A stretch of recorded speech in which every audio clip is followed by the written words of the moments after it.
Hello and welcome to Talkin' Baseball. Shohei, torn UCL, we hate that. Strasburg retires, we hate that. We don't hate how hot the Snakes and the crew are. Let's go.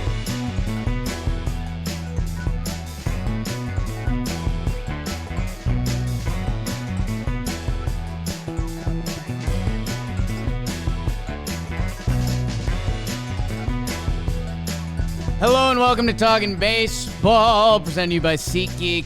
Myself, Jake Storielli, 3 years varsity soccer. Trevor Plouffe, and Nasty and Calabasas, a three-team veteran. Four-team veteran. 0 years varsity soccer. Yeah. BBD on the same boat with you, so you and BBD are in that bucket. Friday episode as we bring you in to the freaking weekend. We had some big news in baseball that we hated.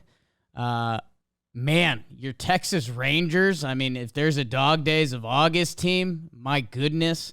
While my Snakes and Brew Crew have kind of resurged a little bit, a lot going on around the league. Trevor Plouffe, there's a lot going around your league, man. What's up?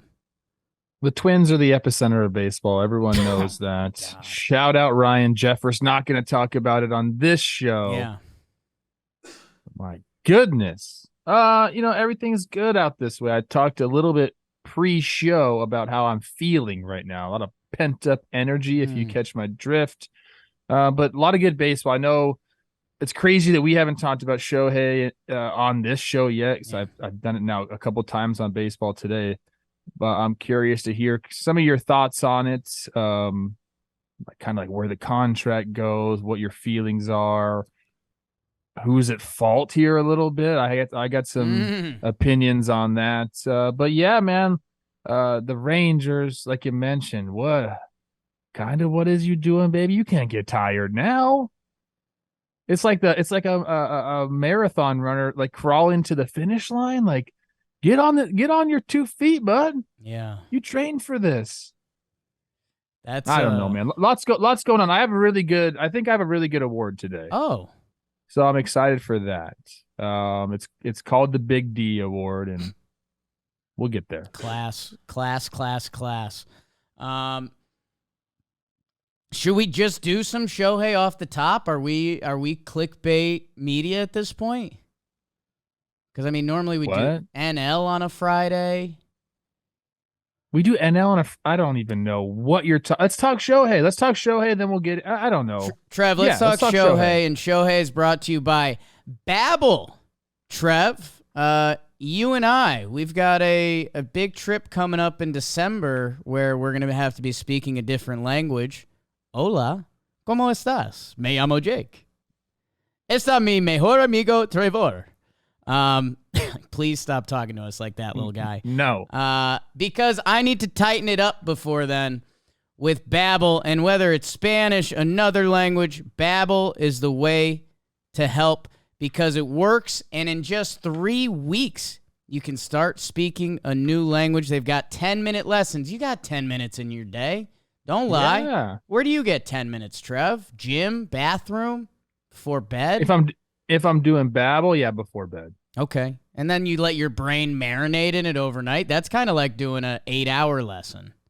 Olivia says I have a completely different life after everyone goes to sleep because they go to bed so freaking early. I put my Babbel on. I learn a new language. My bad. I've got that too. Late night Jake, late night Trev. We got to start texting more. We used to have some real convos late night. Me and Dallas Braden have that going on. Oh, wow. Babbel. Go check it out, and especially right now, I've been calling this the Hideki Matsui deal. 55% off your Babbel subscription, but only for our listeners. So you have to go to Babbel, BABBEL.com/talkin. Get 55% off at Babbel.com/talkin. Rules and restrictions may apply. Click the link in the description. It's a pretty nice getting a little older self-improvement thing. Like, you know, telling your squad, oh yeah, I learned Spanish again, or you're a Frenchman, Trev. Can I give a shout out to a couple dudes out there that are taking advantage of this? Okay. Bat Boys Baseball. Everyone sees them on I see him on IG. That's I who we were think they're trying to big on think of last TikTok. night. Yeah. One of the guys is starting to speak Spanish. It's getting better and better with each video. And I asked him about it at the All-Star game. I said, hey, man, like, what caused you to do that? And he said, man, it's been such a game changer. He's like, it's not half the league, but it's almost half the league. And these guys in baseball feel so much more comfortable talking to someone who speaks Spanish. Obviously, it's their first language. Right. So I gave him a shout out and said that was great. And now I feel like I'm going to follow in his footsteps with Babbel. I love it. Famously, when Joe's flagged down Bernie Williams for me, everyone was yelling, hey, Bernie. And Joe's yelled something in Spanish. Bernie's head turned. Easy. Bang. Easy. Think about it. If you were in Japan and everyone was yelling stuff you didn't understand, and then someone said, hey, Trev. Yeah. That gets your head to turn. Oh, a country accent gets me? You get the country boys going a little bit. The country boys love. There's going to be a lot of country references this episode. Yeah. Babbel.com/talking. Trev. Shout out Lainey Wilson. Shohei Ohtani. We've been almost dancing around this conversation, you and I, because you don't want to be the bad guy that's like, Shohei, be nervous about injury, or Angels, you guys kind of suck now, like, take care of our prized possession. And he was like, felt like twice a week he was leaving game with cramps, or you'd see him hit a home run and holding his lower back, and you're just like, geez, man, like, this is awesome, but let's be careful. And then he comes out with injury toward UCL. We still haven't gotten the significance of the tear. I know he was heading to New York City, I think right now, and I think he was going to get checked out by an expert here, best city in the world.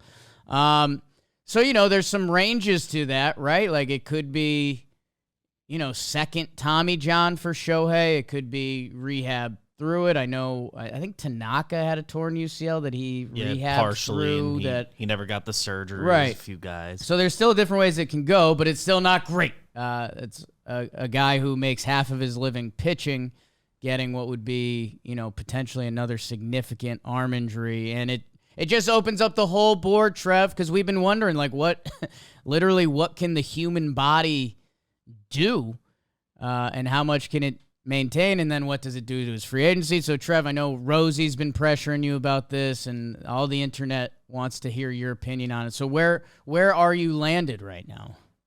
All the internet. Can't wait for this opinion. I don't know, man. There's so many things to talk about here. You mentioned all the things that led up to this, the hand cramps, him grabbing his side, the fact that his velo dipped the start prior. I think Shohei's side, I think the Angels and Shohei, they're all a little bit to blame here. It's not the Angels' fault exclusively. It's not Shohei's camp's fault exclusively. It's not Shohei's fault exclusively. I think they all had a hand in this a little bit. When you start the velo dropping is the big thing for me. But the other things leading up to it, were signs as well. You, as the Angels, were out of the playoff race weeks ago. You went on a losing streak after the deadline and put yourself basically out of contention. And everybody knew it. At that point, and I talked about this, man, like it's okay to be selfish in these situations. I mean, you've done things that nobody's ever done before in this sport. Your team's not in it.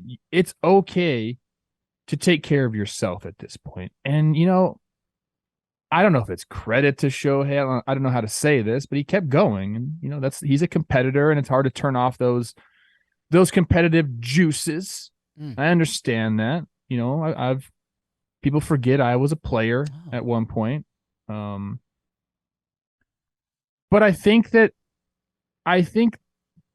I'm starting to land on somebody in his camp, and the Angels should have been more proactive on these rest days. And I know Shohei did skip the start, but like if you're skipping a start and the velo's down, it's like all of these things add up as signs that like maybe something's going on, and maybe we should fucking pump the brakes a little bit.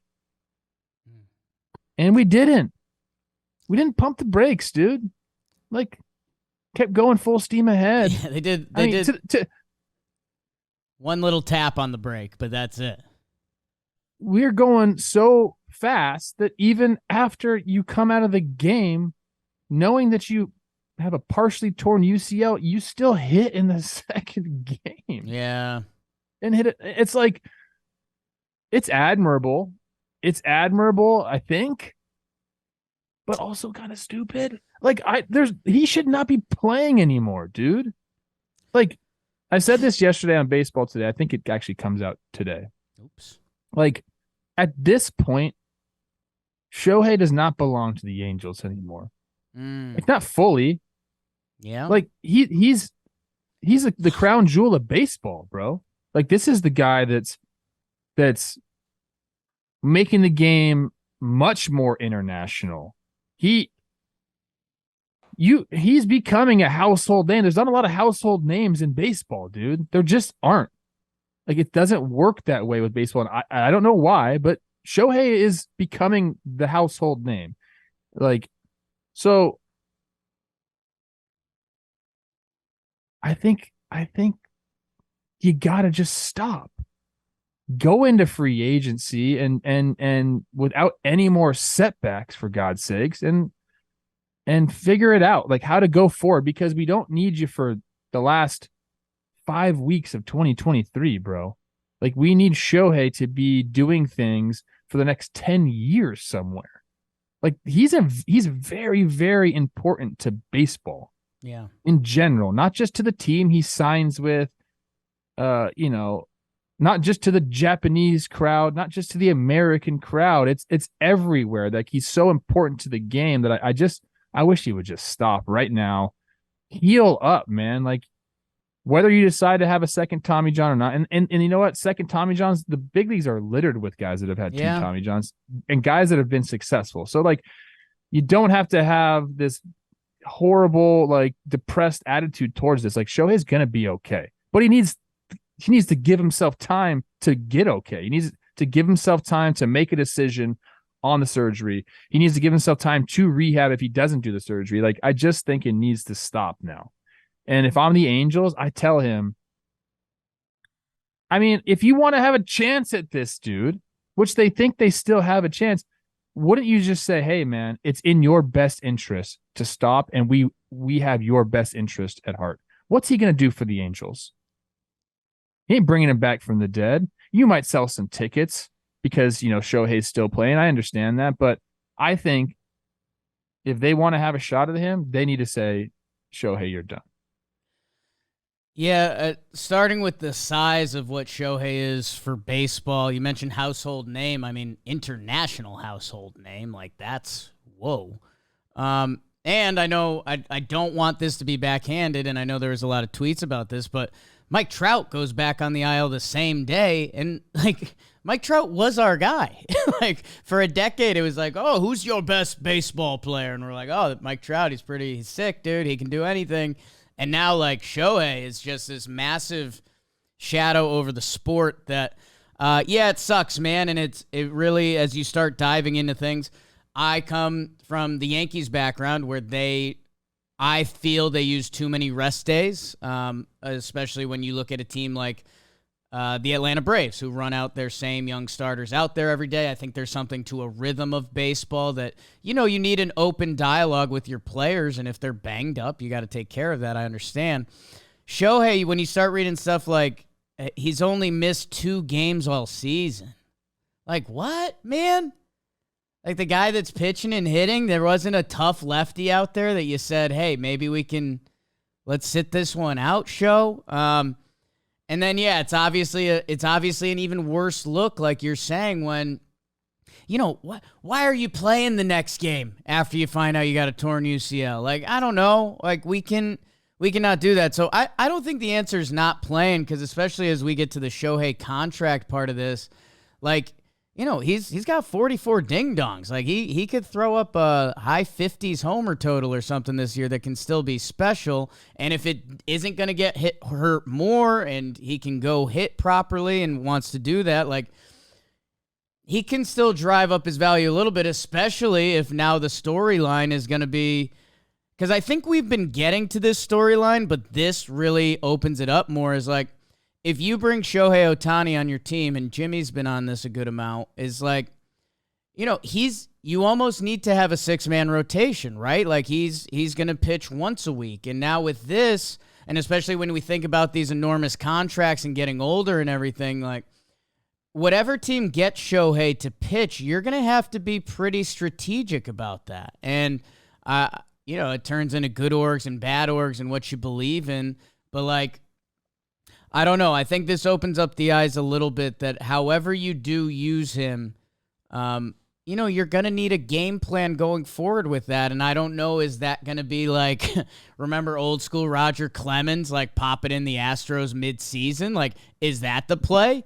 Like Shohei just hits for the first half of the season and then you add him to your rotation the second half? Do you plan on him having 25 starts a year and you give him some breaks here and there? Is there going to be a time when like there's going to be 6 Shohei reliever rules where it's like, all right, he's hit all game and now he's going to come out of the bullpen like he did in the WBC? I don't know, and I don't know what that does to the financial equation of Shohei Ohtani that I don't know, Trev. Like, can we even have a good perspective on this? Because I think from the start, we've been, like, selling tickets, and he's Shohei, and you're going to get the ads from overseas. Like, in theory, none of that's changed. The scope of his pitching baseball future feels like it's changed a little bit, right? Yes. I mean, you'd be silly to say that he didn't lose some money with this injury. You'd be silly to say that. The thing is, and, teams will never admit this. Keith Law, my best friend, famously, me and Keith are fucking boys. He has an article out in The Athletic right now. He talks about how teams and people, insiders, if you will, estimate that his value to a team, before he even throws a pitch or hits a ball, could be upwards of $70 million a year just based on things he brings in. Right. So again, teams are never going to admit that because that means he's probably like $100 million a year type player.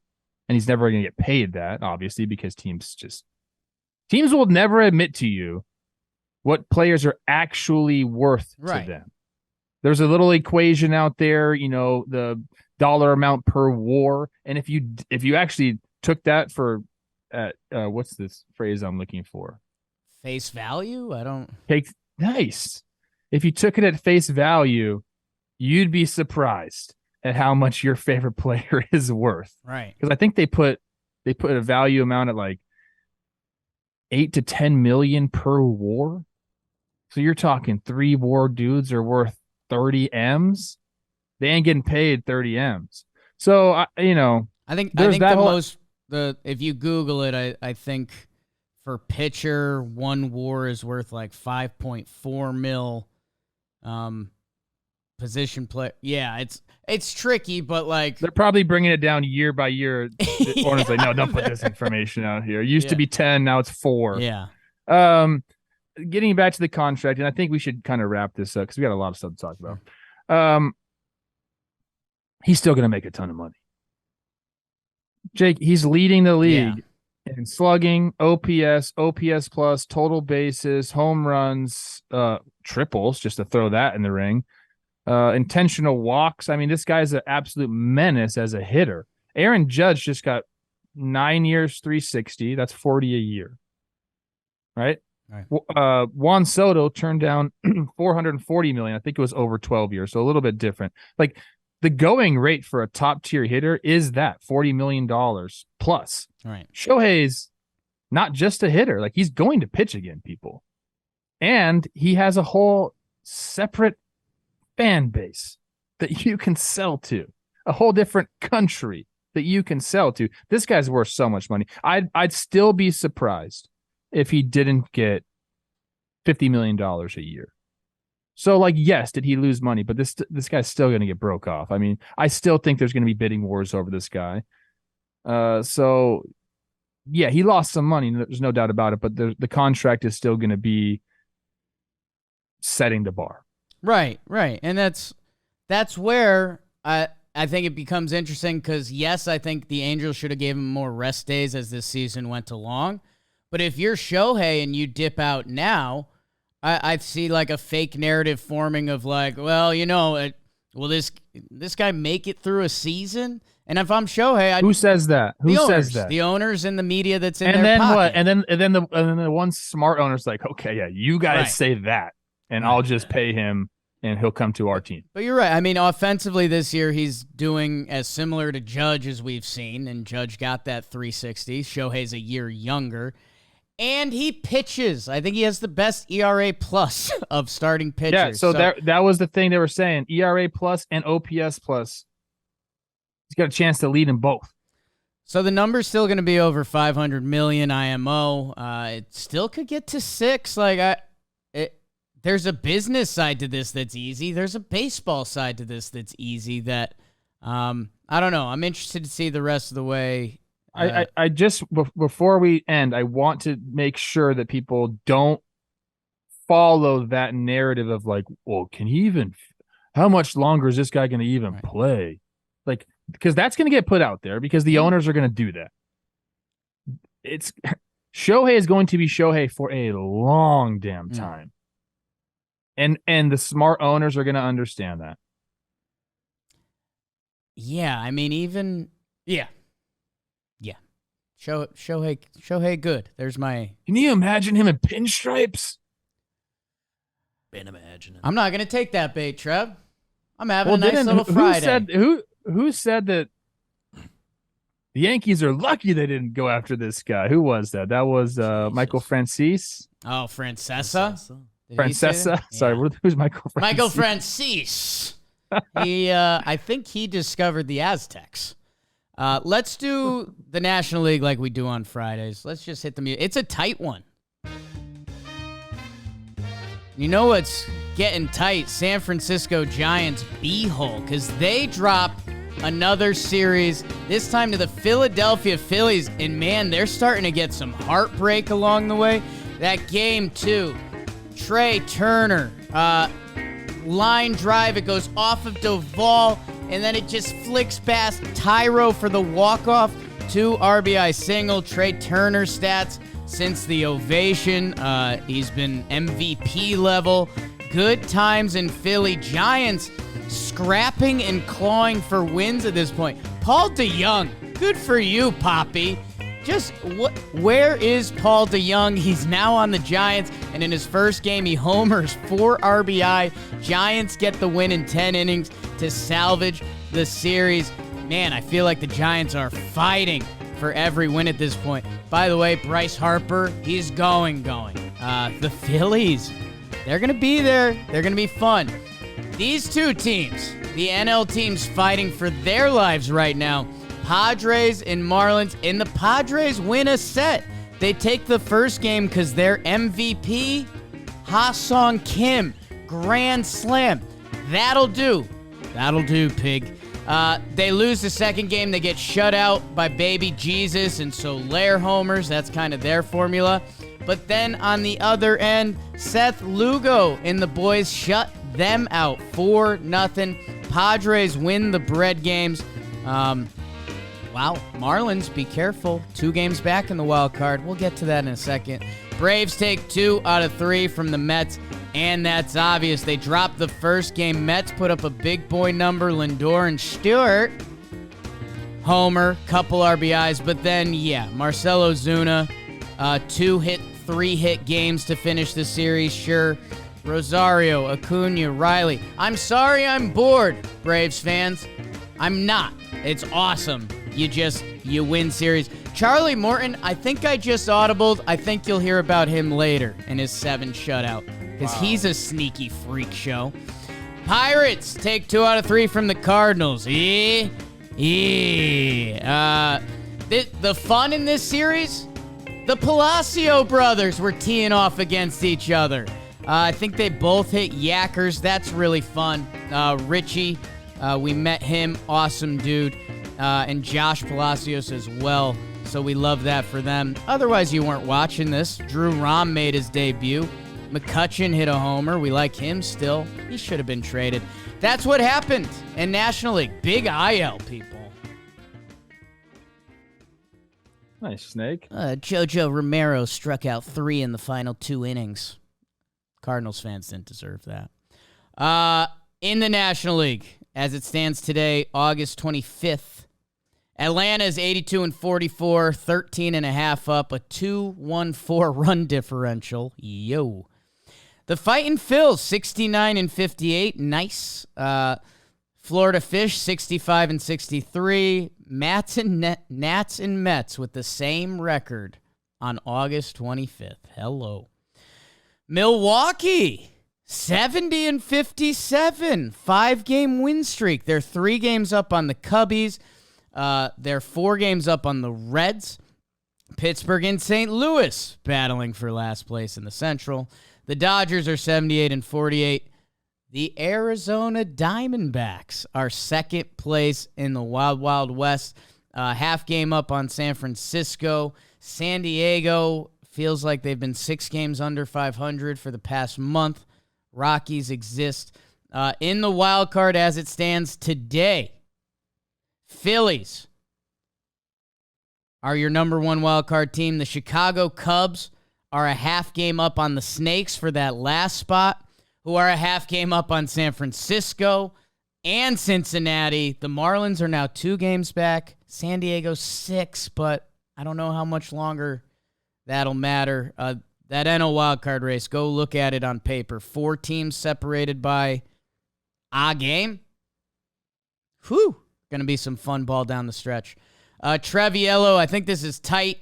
Phillies-Giants was fun, though, and 2 potential playoff teams. It was fun. I like this matchup a lot. Gabe Kapler going up against his former team. That's all we're going to talk about here. Just Cap. Aesthetically pleasing for you? No. Okay. Red and orange, not aesthetically pleasing to me. No. Over it. First game, Phillies do what they do. They bang the ball around, put up a 10 spot, so they win that one. Giants have the opener like they typically do. It's the second and third games that were really fun here. Kyle Harrison makes his debut. This guy's pretty nasty. They brought him up, so they have more traditional starters in the rotation, although he only goes 3 1/3 innings pitched. But he's pretty electric. I thought that was cool to see him. He strikes Turner out. He threw a heater in at like 95, gets him looking, first strikeout. You're like, okay, this guy's here. Then he's got a base open for Harper, throws him a 1-0 slider, and Harper welcomes him to the show. Homer. Not bad. That's kind of cool. He's like, fuck, I wasn't really trying to pitch to you, bro. The base was open. And we're lefty-lefty. Yeah. You shouldn't be doing this. And Bryce is on fire, so he's doing that. I thought that was really cool. What else did I have on that? Okay. So in the ninth, that was the night. That was the Turner walk-off game, which, gets started by the Giants are up here. Stott gets a hit by pitch. Then Marsh comes in, singles. So it's first and third. Then he steals second base. Then they walk Schwarber to get to Turner. This is all with Doval on the mound. And Turner says, you know what? Fuck it. Philly loves me. And he gets the hit that you mentioned before. Back up the box, line drive. They walk it off. I thought that was really fun. That's a great game for the Phillies, man. Like, they need every single one. I mean, so do the Giants. They're fighting to make sure they're in the playoffs. Both these teams, very good baseball teams. It'd be a shame if one of them didn't make it into the playoffs. And then that third game, there was some interesting stuff here. Giants, great job on salvaging the series. It started off really kind of all Phillies. Schwarber hits a bomb. He does not the bat flip, but like the bat drop. Yeah, almost hits the catcher. Yeah, it's almost ruder. It's disrespectful and like bit. Dangerous, right? Like, if that clips some on the way by and that hits the catcher, like, you're a bad guy. Think about what we're saying now. We're like, this bat drop was disrespectful. I don't think it's disrespectful. It just feels like high risk. Like, if you hit the catcher, that's a fight. What that is, and I've done it as a hitter, it's like you hit the ball, hit the shit out of the ball.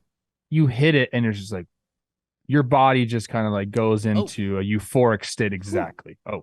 Oops. I know. I'm a ball player. You played 3 years of varsity soccer. See, and when you kick that ball sometimes, flush into the net, Turner goes back to back with him. So that was a cool thing. And then San Francisco does their thing, is ahead. Bryce Harper, big moment, 3-run homer. So Duvall, back-to-back nights, gives it up. We're thinking, Bryce, you're going to be the hero. Phillies are going to come win it in extras. They don't. Because, Paul DeYoung is an absolute stud. Slater actually has a really nice catch off the wall in right center, too, that kind of gets overshadowed here. And then, Giants do their thing. If I'm reading it right, the Giants, I think they've lost their last 6 series, and 2 of those include Oakland and the Halos, and the Texas Rangers, who they've been on their own struggle bus that I know they shouldn't be included in that bunch. It's been tough. I mean, Tampa, Atlanta, Philly, hello. But especially 3 of those last 4 series, they've had to get it on the final day. 2 of them in extra innings that they are scrounging right now. They really need a get-right series. On Wednesday, they used every pitcher in their bullpen except Minaya. Like, I feel like they are starting to walk a real tight rope. They need a get-right series, and I don't see one for them until September 8 with the Rockies. So they kind of got to find something quick, and they're going into Atlanta right now. I'm worried about the Giants. Yeah, the whole opener and piggyback thing is we've been talking about for quite some time. We've been impressed by it, but it does eventually end up coming back to bite teams. I mean, you could clip that right there. I'm not worried about the Giants. I'm not. I think this is a very good ball club that gets contributions from a bunch of different players. I like the fact they brought up this guy, Kyle Harrison. I don't know if he has got inning limitations or what his deal is, but he looks nasty, dude. And to have a lefty with stuff like that going up with Cobb and Webb, and then you can mix and match the other couple starts. I think it's a good recipe. And, the bullpen's really good. Duvall gets hit around a little bit here, but he'll be okay. I'm not worried about them. I think this is more of Philly's good, man. This is tough. You go into Philadelphia. Yeah. It's tough. Yeah. I mean, Nola has a great start, too. And a little shout out, Wade Meckler, knocking it around in the Giants outfield. An OG blitzball player. The blitzball community's going nuts. First blitzball guy to make it to the show. Wow. Well, actually, you kind of reverse engineered that whole thing. Well, me and Vinny Rottino. Oh, Big Cock Vinny. Big Cock Vinny's turned into some sort of media superstar. Dude, he's doing like skits and stuff. The hair's getting a little more slicked back these days. Vinny, tasty Rottino. Win a couple of blitzball titles, The bank account gets a little fatter. Trev, Marlins, Padres. I guess the Padres handle their business. These are 2 teams technically next to each other in the wild card standings, although Miami is 4 games up on San Diego. Like I mentioned, there was a Ha-Seong Kim show, and Michael Wacha deserves a shout-out. He's been incredible. That you just add it to that Padres bucket of, like, why hasn't this worked? You're telling me Michael Wacha's been one of the best pitchers in baseball? Snell's got a chance to win the Cy, and Kim has been is an MVP. That's what I've been saying, it's bro. Nuts, if you told man. people this before the season that those things were going to happen. How about Fernando Tatis leading all of baseball in defensive runs saved? Like, there's so much that's going right, but also, I guess, so much that's going wrong there. They're 6 games back. I wanted to almost declare them dead when I saw the standings. I'm like, dude, it's getting ridiculous. But they just took 2 or 3. You can't really declare a team dead after they win a series from the Marlins. So, I don't know, man. Shout out Kim. Pulls his hands in on a heater. I think it was 97. Pulled his hands in. No big deal. Grand slam. The final 2 games were just pitchers dominating. Yeah. I don't know what to make of the Padres team. I know that maybe Padres fans are sick of hearing that, but I bet you're in the same boat too, Padres fans. What the heck happened this year? Oh yeah, they're with us, man. They're like confused. It just doesn't make sense, really. That winning game stat. Snell gives up 3 runs for the first time since May 25th. Shout out Josh Bell, who's been incredible for them Hot. since coming over from Cleveland. I have it down 7 homers in his first 18 games. I think the note is on that he passed Charles Johnson for most homers in his first 18 games for the Marlins. Like that. Shout out Charles Johnson. Nasty. Josh Bell, date my daughter. Charles Johnson was the original pitch framing king when he would just go like this. It wasn't even that he was really good at it. I don't just bad umpires back in the day. Maybe he wasn't the king of it. Only guy trying to trick people. Maybe it was a problem. And then Trev, I mean, again, huge IL today. Couple other stories. Mets, Braves, Cardinals, Pirates at this point. If you want anything on the table, you can take it, but I'm good. Yeah, we can kind of breeze through these. Mets have a big day, like you mentioned, put up a 10 spot in the first game against Allen Winans. And then kind of the guys come through for the Braves that you'd expect. Elder does his thing. Morton, just keep pitching till you're 80 years old. I don't know, dude. And I always love when we get the box scores in the sheet and you look at who did well for the Braves, and it's like everybody. Like everybody's always listed. At least 5 dudes have extra base hits or runs driven in. They have 7 guys with 20-plus homers. I think I said 8 guys were going to have 20-plus homers at the beginning of the year, and you guys laughed at me.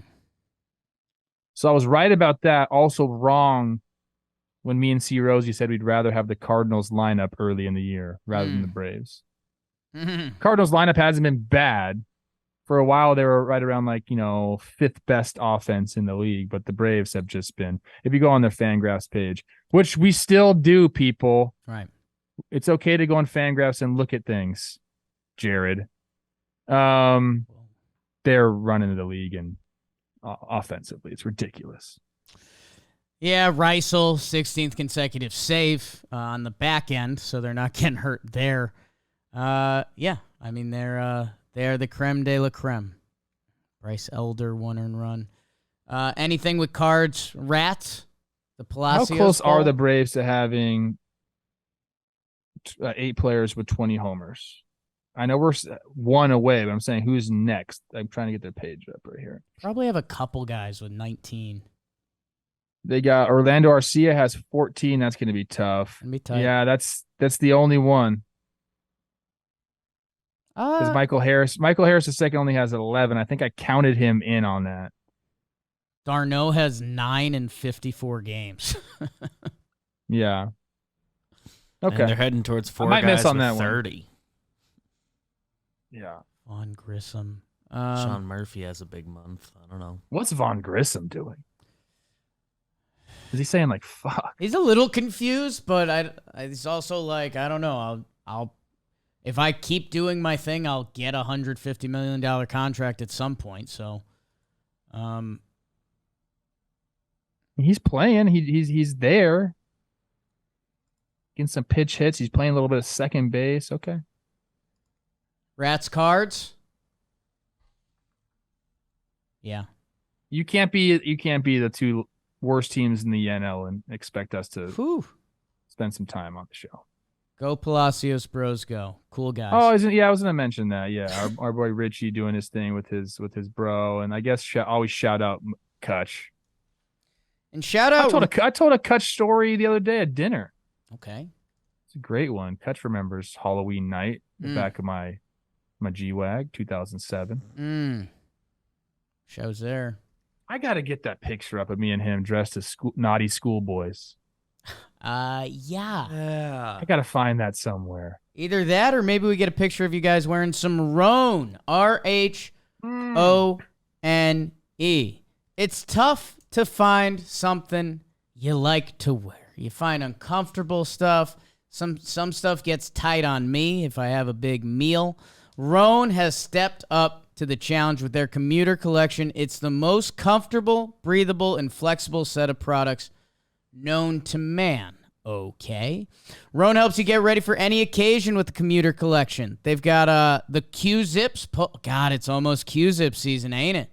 It's starting to get the New York City nights are starting to get, I won't say chilly, but breezy. The mornings and nights, you're starting to think about it. You know, it's almost. I touched one of my Q-Zips this morning. The pants are coming back out. They've got their comfortable 4-way stretch fabric that lets you, feel kind of the motion of the ocean out there.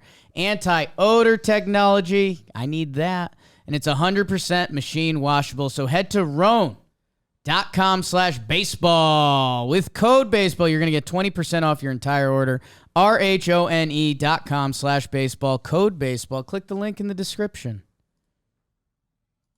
AL. 2 potential playoff teams, my 2 favorite teams, in fact, the Red Sox and the Astros.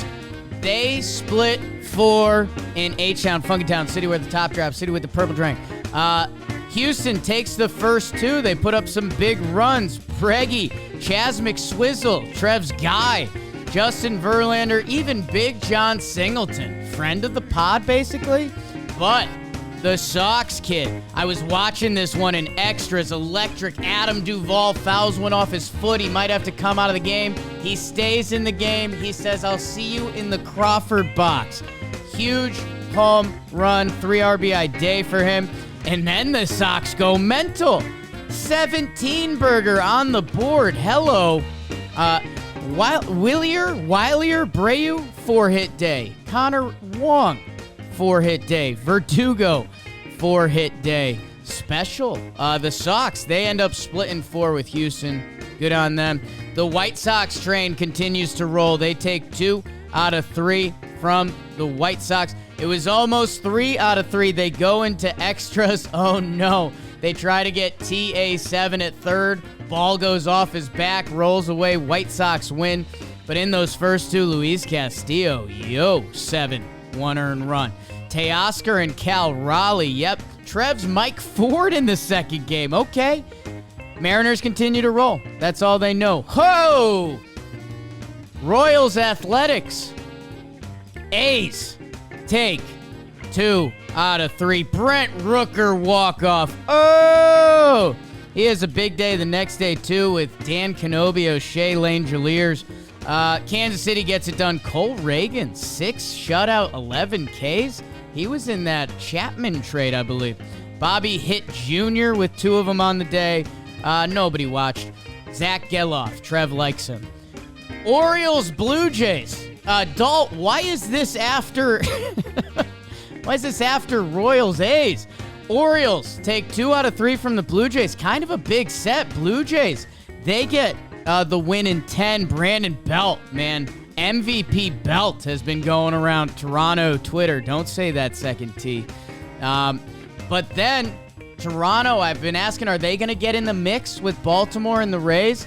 It's going to be tough to do after you drop the final 2 games. Dean Kramer and the boys shut him out in that second game while Anthony Santander, he has a 2-homer night. And then Gibby, how's your 8 innings, Trev?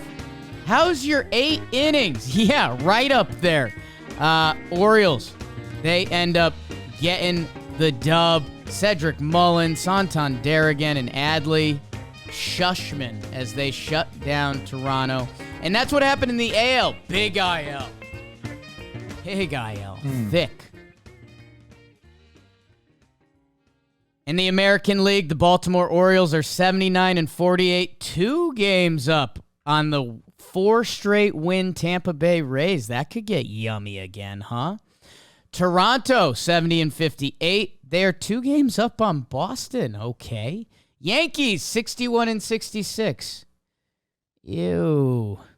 The Minnesota Twins, the class of baseball, are 66-62. 6 games up on Cleveland. 7.5 up on the Detroit Tigers, White Sox, Royals. But then it gets fun again. The Texas Rangers have a 1-game lead on both Seattle and Houston, separated by 1 game. L7 for the Texas Rangers. Halos, them and the Yankees battling it out for misery, and Oakland there too. Trevor, Sox Houston. That's what kicks us off up top. Back and forth series. A big series and 2 great wins by the Red Sox to salvage it. If they lose 3 or 4, it kind of has like a completely different feeling for the rest of the year for them. They probably won't tell you that. They believe in themselves, but salvage the series in dramatic fashion too. Game 1 was kind of typical Astros. Chas McCormick, you're going to hear about a little bit later, has a really good game. They bang around Paxton a little bit. And Christian Javier does enough. And I think games 2 and 3 were the story here. Obviously, game 4, 17-1.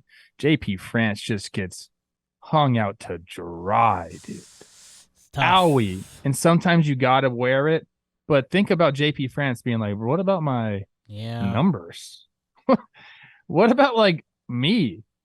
And they're like, nah, bro, you just got to work today.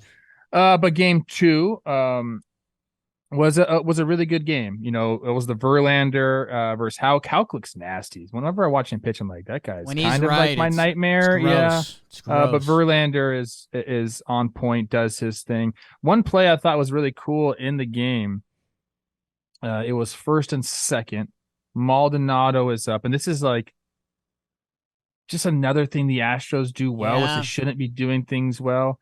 1st and 2nd, Maldonado bunts up the first baseline. It's like he wasn't trying to go right on the line, but it ended up being perfectly right on the line. So now I believe it was Connor Wong was catching. Has to come out. I believe it was Houck on the mound still at that time. I'm not actually sure exactly who was on the mound. One of the Red Sox pitchers. They both kind of go for the ball. Now Dubon goes to third base. He sees that home plate is vacant. Wong throws the ball to the first baseman, and Dubon's like, fuck it. Me versus Devers in a foot race? I am in. And so Dubon wins, scores from second on a sac bunt, dude. It was awesome.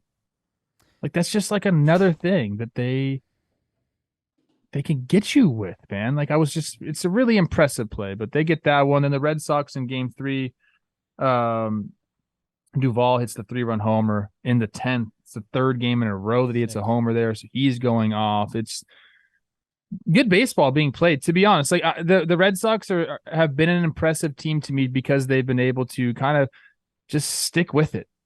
Like, tell me if I'm wrong here, but I feel like they haven't had like a crazy win streak and they haven't really had a crazy losing streak, and I could be wrong on that, but it feels like they've just kind of been playing steady baseball all season long. Yeah, I'm trying to think. I feel like they had I'm going to go look now. Yeah, I feel like they had one heater. Yeah, JP France, 18 games of 2.75. And then that game 19, he ends up with a 3.51. That's brutal. Dude, that 3rd game was a ton of fun. And this shouldn't be the fun part of it, but Kenley comes out for the 9th. He comes out of the game with a hamstring injury. Here comes full pension Piv.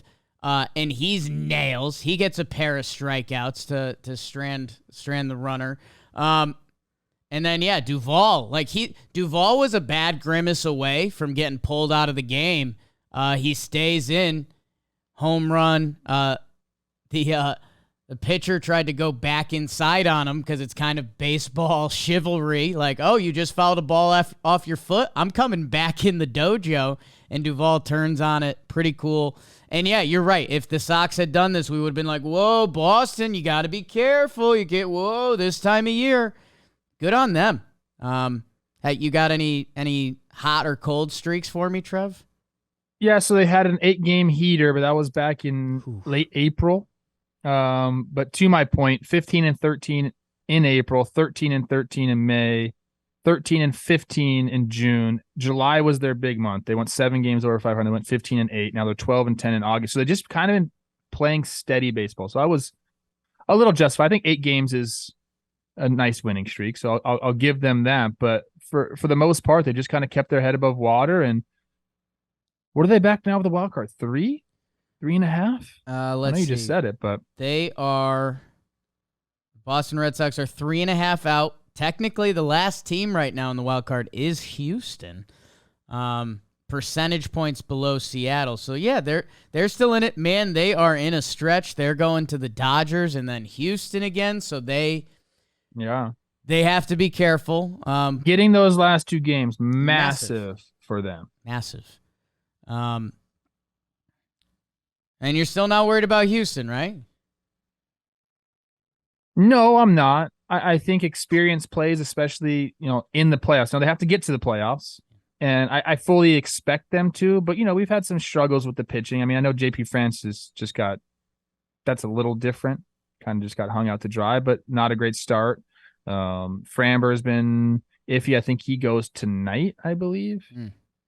So we'll see how that goes. But I'm not worried about them, no. Okay. Are you worried about the White Sox? No, man. 1-0 since they've cleaned house. Tim Anderson's back. That was funny. That was a funny, good highlight there. Yeah, a little bit. We might need a phrase for good team, bad team, because I don't know what I can add. Well, there's not much. You're right. 14-2 in the first game. Luis Castillo threw 47 straight fastballs to end the game. Pitching Ninja put a tweet out about this. I'm like, Ninja, you're just fucking around now. Like, stop. Like, stop. Clickbait, bro. I get it. No, It's true. 47 straight. What is that? Is that just it feels good? Is it not giving a fuck about your opponent? Like, what is that? No idea. And it was 4-seam, 2-seam. It was 4-seam, 2-seam. Okay. It could have been him and Cal Raleigh being like, hey. How many fastballs do you think we could go with? Let's pull a Lance Lynn here. Lance Lynn grabs his dick and throws heaters. Let's try to do the same thing. I honestly don't know. I didn't watch this game. There may have been like feel with his off speed, and he's like, who cares? I have this lead, whatever it is. So that's impressive. He goes 7 innings, pitched 1 earned run with those 47 straight fastballs, which is awesome. Yeah, look. Yeah. Mariners are a good team. And I've been trying to tell people that, and even the Mariners fans didn't believe in them too much. But this is a team that I also believe will be in the playoffs. Josh Rojas, who came over in that Seawald deal, he had 3 big days at the office. That's good for him, a guy that normally makes his living on the defensive side. And Brian Wu comes back, who I know he's been talked about on this show before. I like his stuff a lot. Big dumper, some homers. Oscar Colas, my Cuban ball player for the White Sox. Finish strong, Oscar. Why not? Yeah. And it was kind of nice to see the White Sox having a nice walk-off win moment, some high fives, some smiles. It's got to be tough times in there, man. Some of the stuff these dudes have been saying, I don't feel sorry for them. Yeah. Like Eloy saying, like, we never really talked about leadership here. Well, fuck, man. How long you been on the team? That's what we heard. Probably should. You should have a discussion. A lot of other people are talking about it. We just want it's you to know. It's insane to me. Like that's what we're accusing you of. I was never in a clubhouse where you didn't know who the leaders were. Right. Never in a clubhouse. Paul Molitor called 5 of us in and was like, you guys are the leaders in the clubhouse. I'm relying on you to keep things in check. So I guess some of it stems from above, but at certain times as players, you got to just take it upon yourselves, man. Yeah. I don't care if that's not your personality or what. There's different forms of leadership. You don't have to be the vocal, leader guy, but you sure as shit know you're a leader, so you better lead by example. And you better go talk to dudes when they're struggling. You better go do all these things that a leader does. A pat on the back is nice. Some words of affirmation are nice. Right. Go do those things. If someone doesn't run out a ground ball, get in his face. Man, there's I know that we're going to have a lot of time for this, but just looking at some of the veteran FAs, our guy Kyle Gibson, your guy Longo, if Justin Turner opts out, Brandon Crawford, if the Giants bring in someone with an aura. But we're going to have a lot of time to talk about that. Royals A's? My guy Geloff doing it. Stop. Get off of Lawrence Butler. No, I don't know. Geloff. What are we going to talk about here? I don't know. Hey. I saw them post a nice Instagram story together. I like them being friends. They probably they're friends. I like shout out Brent Rooker because he hits the walk-off homer. Giving you 30 seconds. Okay, you're gonna like this because you're a concert goer and you take mushrooms and go to weird concerts. Allegedly, a lot of rumors there. There's 5 of your seconds. That's a lot of info. Whoa, Brent Rooker. Walk-off homer goes straight on to stage with Zach Bryan, who's all the rage in country music right now, and ends up singing a song with them. And that's a night, bro. Don't tell me that Jake Storiale wouldn't like that night. A walk-off dinger straight on stage singing with like the newest hot boy in country music who happens to be an ex-Navy guy. Like, that's fun. I'll probably be too fucked up on drugs to remember it. Any of our... you'd have your fucking glow sticks. It's like, bro, it's a country show. Any of your law enforcement officers listening, thank you, and it's a joke. It's a joke. The final AL series, Toronto and Baltimore. Heyo. These are, if I had told you that one team was in first place with the best record in the AL, and I told you another team was battling for the wild card, you probably would have thought these teams were flipped before the season. And some good ball played in the series. Santander, I would put him on my underrated baseball player list around the league. Kibbe given 8 innings in that last game with all the kids. I guess for me, Trev, I've been wanting, waiting, wishing to see if Toronto would join the Orioles and Rays party. I think this kind of is a little white flag for me that they're wild card or bust. They're 9.5 back of Baltimore, man. It's almost September. Like they're they're not going to win. This was it. Like this was their last chance. Yeah, it would have had to sweep, and then it still would have been a discussion. But good on them for getting that first game. Belt with the homer and extras. Something else happened. Oh, that was what game was that? No, game 3 is what I want to talk about after this. But yeah, Belt is he's been really good for them. So shout out Belt. I think you mentioned that MVP chance in Toronto. Nice right there. Second game, Orioles just do the thing. Dean Kremer. 6 innings pitched, no earned runs. Do your thing. And then in game 3, the battle of my former teammates, Gibby goes 8 innings pitch. I actually have a screenshot of when he got the last out in the 8th inning.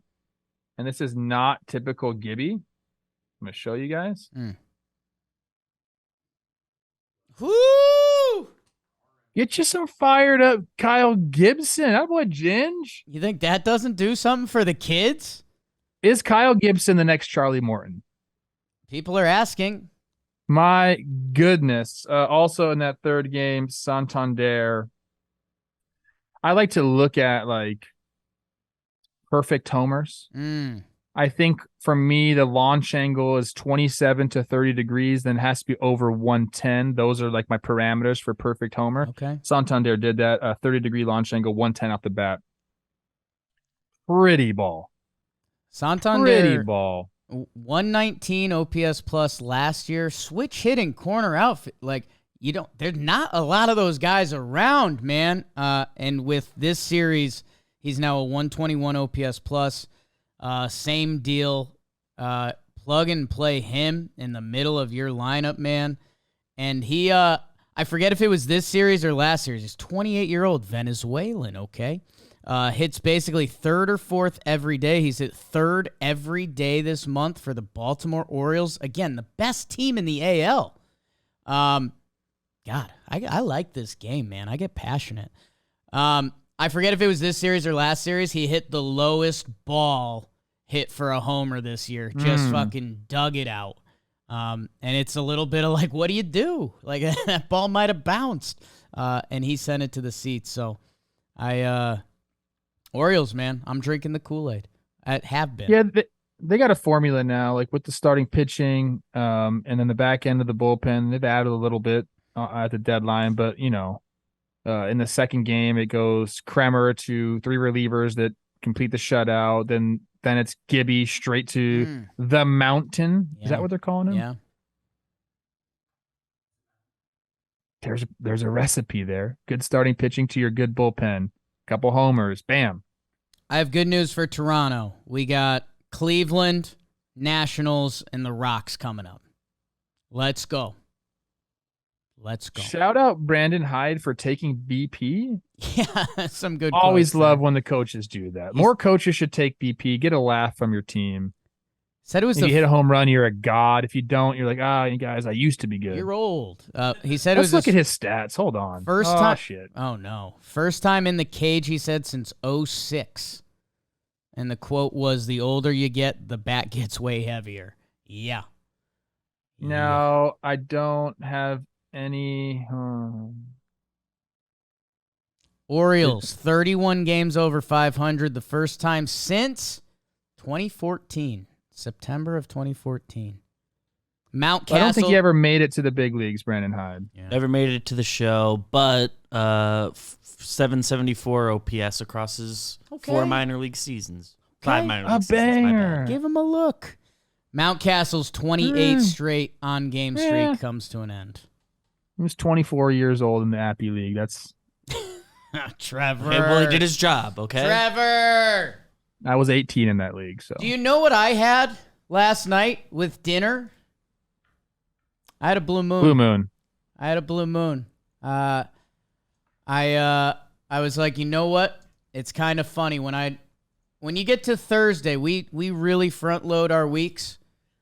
You get to Thursday, there's kind of like a deep inhale, deep exhale, like we made it. I know on Friday, me and the lads are about to mess up some talking baseball. We're going to set the world on fire.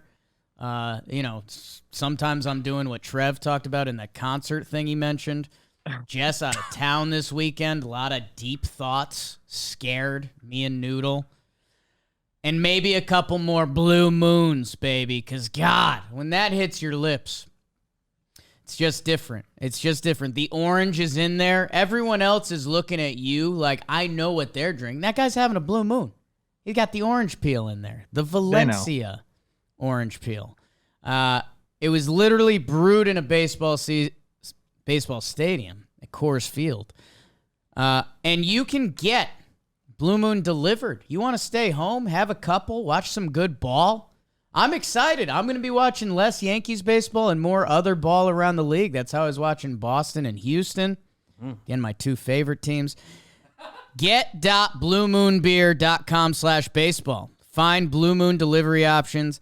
Get.bluemoonbeer.com/baseball. Celebrate responsibly. Click the link in the description and listen to that smooth interleague baseball jazz. How do you like this? The Cincinnati Reds. They sweep the Halos. An emotional week for the Los Angeles Angels of Anaheim, California, as they lose Ohtani's pitching. They lose Mike Trout. And the Reds, they needed a nice series, and they get it here. That 1-run win in the first game. Graham Ashcraft, 10 punchies over 7 innings. That could be important. The guys that get it done, I see a lot of TJ Friedel, a lot of Matt McClain. Don't sleep on my guy. Ellie De La Cruz, 6 RBI game in that second one. Reds, they sweep them. They bring out the broomsticks. Sad times for the Angels. And the Reds keeping pace with the Cubbies and the Brew Crew. And speaking of Cubs versus Tigers, a little jungle action. Cubbies, they take the bread game. BBD's Javier Assad gives another solid little start. Nick Madrigal, haven't seen us in the same room. Him and Yan Gomes get it done in the 9th inning to get the win in that first game. Detroit, Andy Ibanez, Parker Meadows. How's your first MLB hit, and that's kind of a funny name. Kerry Carpenter, his LinkedIn was going viral over the weekend. And then Jameson Taillon brings a no-no into the 6th and then kind of gets lit up. But Jamer Candelario in his revenge series, him and the Cubbies get it done. 2 out of 3 games. The Dodgers, after dropping the first, Syndergaard revenge series. He goes 6 innings, 3 earned runs. Good for you, fella. Swole Calhoun with the home run 3 RBI game in that one. But then it's Dodgers the rest of the way. We had a rain delay that limited Clayton. You know who didn't get limited at all? Mookie Betts. 9 for 11 this series. 9 for 11 this series. What a sick puppy, man. Kike, he has a big day in the last one. Mookie's 5 for 5 in game 2. Different. Some guys are different. He's one of them. Here's 2 bad teams. The Nats take 2 out of 3 from the New York Yankees. They take the bread games. Josiah Gray shuts them down in the first one. How about this? Carter Kieboom, former big-time prospect, been working his way back. His first at-bat this year, he goes ding-dong. You gotta love that. Sevy has his first really good start of the year, while Judge has a 3-homer day. That's how the Yankees are going to win. My God. And then, Yankees blow it on the last game. Former almost Yankee Patrick Corbin, 6 innings, 3 earned run. C.J. Abrams owned the Yanks in this series. They're bad. Everson Pereira gets his first MLB hit. Congrats, kid. Rockies get swept by Tampa, and that's obvious. The middle game was close, but the Rays came back late. Justin Lawrence, I think he gives up his 6th blown save and 13 opportunities. That's not good. Kelsey Wingert called me while I was at the gym. Flex. She said, "Hey, who on the Rays has lollipops in their hair?" I said, "Jose Siri." She was with Trisha Whitaker, and Trisha Whitaker was like, "What are you talking about?" And then we said the picture, and she's like, "Oh, yeah. Yep. That did happen." Big fan of both of theirs. And Luke Raley. Isak Paredes. Thick boy filling in at shortstop. Are you kidding me? It really doesn't matter what the Rays do. They get back to their winning ways. They sneaky needed that. Hello, how's your 2-game sweep, Texas? Because we play for rings in the desert.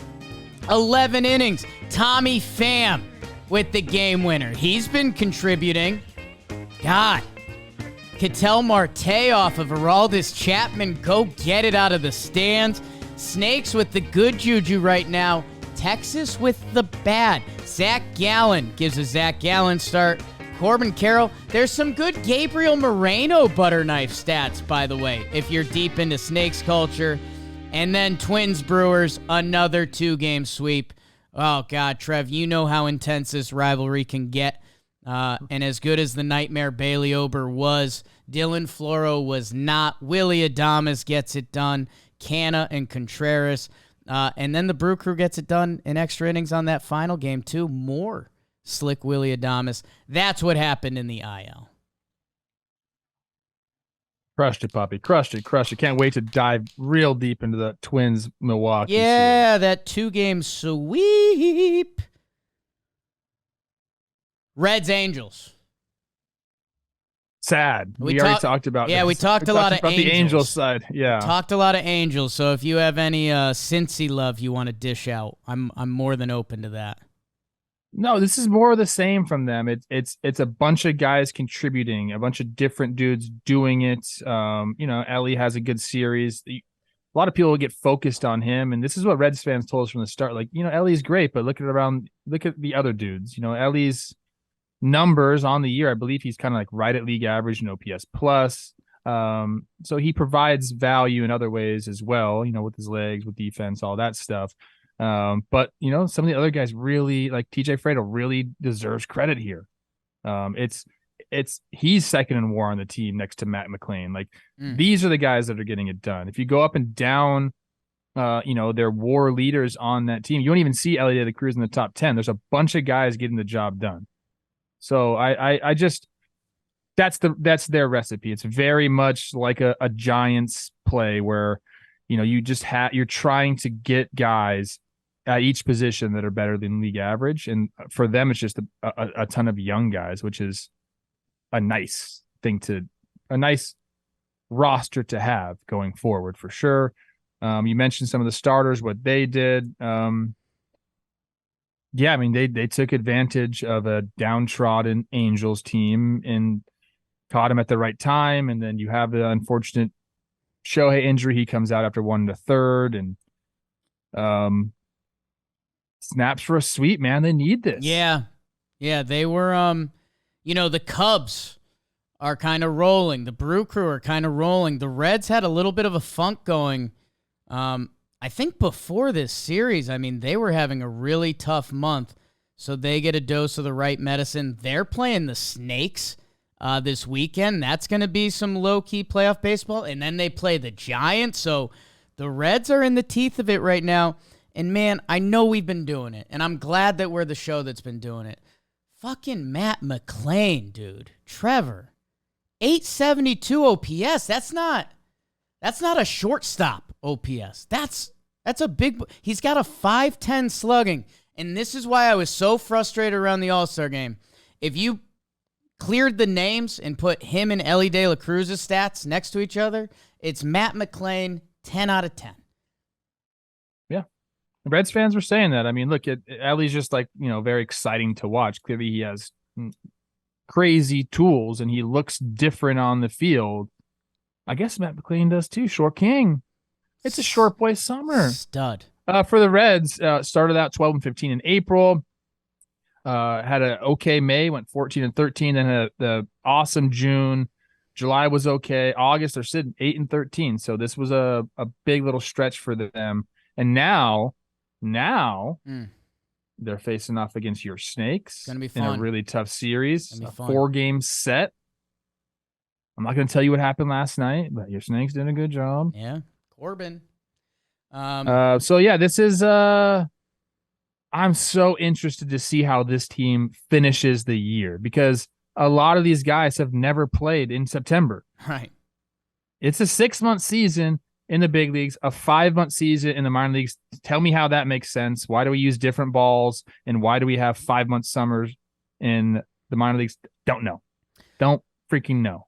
But that extra month is tough. And didn't you want to use today's show to compliment Alexis Diaz for breaking his brother's ankle so that the Mets would be out of it? I forget. Think about that, man. They have the Diaz brother that's doing it. He's been great. 3 WAR from a reliever. That doesn't just happen. Cubs, Tigers, again, sound off in the comments what should be our good team, bad team term the rest of the way, because that's where we're currently at with these teams.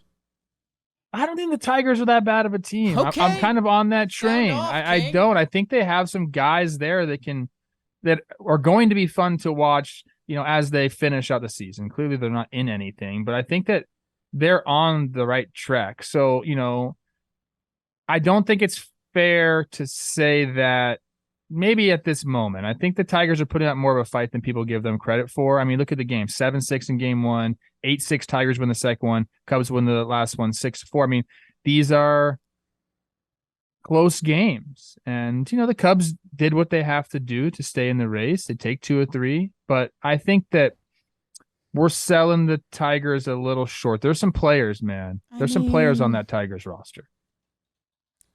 58-69, and I don't want to take any jabs at your Central right now. There's some kids, and the Kerry Carpenter LinkedIn stuff is a lot of fun, and I think we're going to be hyped for Riley Green and Torkelson next year, but I don't know, let's not. There's some pieces of interest. Okay. I mean, look, they're 11-10 this month. Okay. Better than your Yankees. Yeah, they stink. Yeah. The Tigers. They don't have many pieces of interest. JMO, that's tough. He had an awesome start going, and then he gives up a grand salami in that last game. Grand salami. Cool baseball lingo. Spencer Torkelson is pimping every single homer he hits now. Like, he's really feeling himself. Yeah. That's like, if you're a Tigers fan, you're probably like, this is great. Like, we've been kind of waiting for this, big dog. Ian Happ, clutch gene, people are saying. Good for Seiya Suzuki. 5 homers in 13 games this month. That's Cubbies have a lineup, dude. Cubbies have a lineup. Your Dodgers. I mean, can I say good team, bad team? If you're going to say the Tigers are a good team, that means the Guardians are a better team? I think this is... Yeah, I think right as of now, you can say good team, bad team with this. Okay. Dodgers, this is the Mookie Betts show, bro. Dude.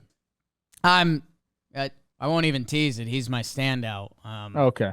But I'll leave it at that. He's fucking nuts, dude. It's crazy. I've got some. I'm still mad that I'm still mad at the Guardians. I think my Twinkies need to be challenged. And they might because they keep losing games, but by those good Tigers. Nationals, Yankees. I mean, do you want to hear me say a couple words? Do you want to twist the knife? Twins, Milwaukee, you take this one. Okay. Again, quick, probably these are 2 bad teams. They really are, man. Like, I don't know if there's people that think we're being Yankees over the top about it. Hold on one second. The Dodgers are 17-3 in August. That's not a real fucking stat. What's wrong with that? That's real? Is it the greatest month ever to be played? Similar, well, the Rays April, but... What did the Rays April end up? Oh, my gosh. I didn't know. I mean, I knew the Dodgers were on a heater. Yeah. They're... I'm checking Dalton's work right now. Their rotation... They're 19-3. Their rotation is set. Did Mookie... We're going to get to Mookie in a minute. I want to talk about that. 19-3 Beavers. What's the greatest month ever played? Greatest month ever played. I'm looking into it. Thank you. The Yankees are bad. The one game they won, Aaron Judge had 3 home runs. The other 2 games, he did not. He only had 1 in the third game. Even Stanton went off. The offense is anemic. They're now playing like 3 or so rookies every day, which we as a fan base want to see. And the Nats have a little bit of fight to them. Like, Josiah Gray's good. You know, they got a couple guys on the back end that can throw it. Yeah, man, good on Josiah that. Gray had been getting hit around a little bit before this start. Hey, so you want a stat? The Yankees are 1-11-3 in their last 15 series. A joke, man. You guys were trying to tell me how bad the Yankees were. And you want to know what the one series win is? It's the Royals. Swept them. Lost 7 straight rubber games. How about Josh Donaldson just put me on blast on X? Yeah? When something came out about the triple play. 6 months. Hasn't tweeted in we 6 months. We haven't been in contact. You know, we haven't really been talking a lot. Josh and I's relationship is fickle. It's interesting. And then all of a sudden he just tags me. I think everyone's relationship with that guy is fickle. I think if me and JD got together, and we got a couple blue moons in our system, we talk some hitting, we talk some golf, sit around a fire, talk about his days at Auburn. We're big SEC guys. Yeah, that's true. Yeah, no, that's what I was talking about the other day when I texted our Talkin' Yanks chat. Like, second, he's not a Yankee anymore. He's probably going to go back to tweeting and say some stuff. Would love that. We might Talkin' Yanks try to do like a year-end Josh Donaldson app. Rays roll the Rockies. They come back in that second game. 7th walk-off victory of the year. Yandy Diaz is back to going absolutely bonkers. Brandon Lau. Good team, bad team. I could say that. Thick Isaac Paredes playing some shortstop. Put that into my veins. Yeah, you can say good team, bad team here. Shout out. You already mentioned. This is the thing I was going to say about the series. Kelsey, Wingert, Trisha Whitaker working together. Awesome. Yeah. They took a pick. That was great. The Rays have just been playing really good ball, like since the Franco news. Like, it's galvanizing, I guess. I don't know if I want to like. You don't want to lean into that, but look, things happen where whether it's you don't make a move at the deadline or whether a guy goes out with an injury or you get a dude put on freaking administrative leave for allegedly being a creep, things can galvanize a clubhouse, say, we got to get things done. We got to focus. We got to do this. Like it sharpens the focus a little bit. I don't know if that happened. It seems like that's possibly going on with the Rays, and they're also just a very good baseball team that could bang the ball around. Yeah, and don't be shocked. Like they could finish just as strong as they said. They got Yankees, Miami, Cleveland coming out. Like maybe they start that upswing again. Orioles are only 2 games ahead of them, man. Like this could still be a Rays division. I'm gonna call Kelsey. Let's see if she picks up. Hello. Hey, Kelsey, you're on Talking Baseball. Oh my gosh, what a treat! Hey, who did you call me about yesterday? Okay, Siri. And what? Well, I was sitting with the sideline reporter for the Rays, and I was like, "Who's the player that y'all have that wears lollipops in your hair, in his hair?" And she was like, "What are you talking about?" And I was like, "No, I swear on Talking Baseball, Jake is always talking about somebody on the Rays that wears lollipops in their hair." And she was like, "There's nobody." And then I called you, and it was Jose Siri, and you sent me the proof. Yeah, I mean. Oh yeah. And where was I again when you called me? You were at the gym. Oh yeah, that's Jake. right. That's You right. were at the gym. That's right. That's my I bad. could tell. Yeah, you were out of breath, working. And the giveaway is I didn't answer it with pizzazz. Like if I'm anywhere else in the world and Kelsey calls me, like, hello. But I was like, hey, Kels, what's up? And immediately I was like, who's the guy with lollipops? You were like, what? And I was like, the guy with the lollipops in the hair? Yep. You got anything you want to say to Trevor BBD? Trev, still upset you didn't come to floorball. BBD. Me too. All the love in the world. Wow. It's been a rough stretch for us recently. We're in Baltimore now, so send good vibes. Yeah. No, I'm sure the Rocks will handle their business in Baltimore. First time. This will be 28 out of 30 for me. Wow. Ooh. What two are we missing? Well, Tampa was 1. Tampa was 27, where we just came back from. And then Detroit and the beautiful Oakland Coliseum Wow. will be the 2 left. Wow. The two people say they're 2 favorite stadiums. Yeah, like if you're going anywhere in the AL, people are going to Detroit and Oakland. So Detroit's I'll nice. report back on those. But we'll knock it out today. All right. Well, have fun, Kels. You're the best. Hey, talk baseball. All right. Bye. Lollipops. See ya. I mean, do we just start doing that every episode? Like that's The Kelsey best. check-in. better than Give me some anything else juice. we brought. Didn't she get let go by somebody? The Braves let her Just go. stupid. Rare L by the Braves. Their only L in the Braves. past couple years. What are they thinking? I don't What know. were they thinking? Colorado. Rare Yeah. W on your Yeah, part. yeah. How about Holy that? shit. Let's go, Rocks. Fast. Trev. Okay, our 2 favorite teams at this point in the season. Snakes, by the way, have the good sauce going. You could correlate it to since I visited. Tommy Pham with the big walk-off. Texas in a bad way right now, man. L7, and you just brought Houston and Seattle back to the party. My Snakes, I know we're not talking about it, but Alec Thomas and some of the catches he's making. Actually, he had an amazing one in this series. And then the Snakes won last night, too. Whoops. And then your Twins got swept by the Brewers. So Are we just not talking about these games? you can talk about them. I'm letting you cook right now. I like the Rangers Diamondbacks. This is a great series. Yeah. I know it was a 2-gamer, but you have Jordan Montgomery, who was a Yankee Yeah. starting pitcher, by the way. Goes 8 innings shutty. Ends up being 1-1 because Chapman can't close it down. You mentioned Ketel Marte tying the game up.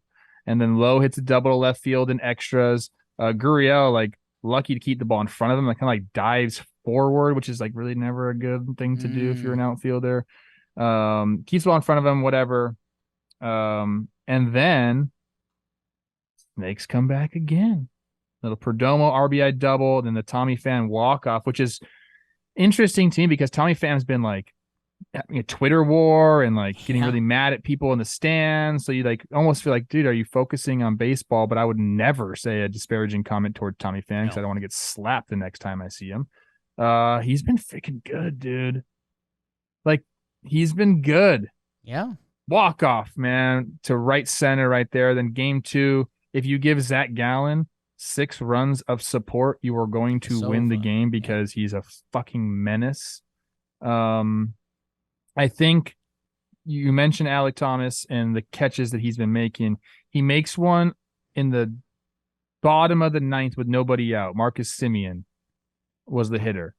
Robs him deep into the gap. If you haven't watched the play, go watch it. It's awesome. Incredible. I think that changed the game because the next hitters, this is what happened. It went Seager with a walk, Adolis Garcia with a single, and then Nate Lowe with a single before they end up getting out of it. But if you have a double, a walk, a single, like the game completely changes. Getting that out to start the inning changed everything. So I know that Sewald might have pitched differently, if he didn't make that catch, but in my mind, that was a game saver. So the Diamondbacks can beat you in so many different ways, man. That's why I talked to Rosie about this. Them and the Reds playing against each other this weekend is going to be great ball. And the first game already lived up to the hype.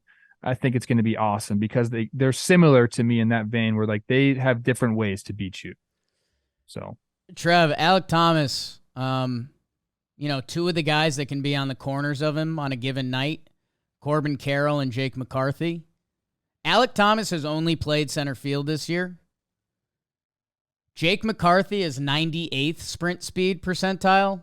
Corbin Carroll's 99th. Being fast isn't necessarily everything with center field. It sure does help.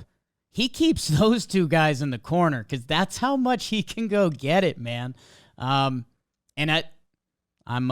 always loved center field, but that matters. That's a position that, God, you can change games, and he did in this one, and it's got them on a little win streak. I'm gonna creep you out right now. Perfect.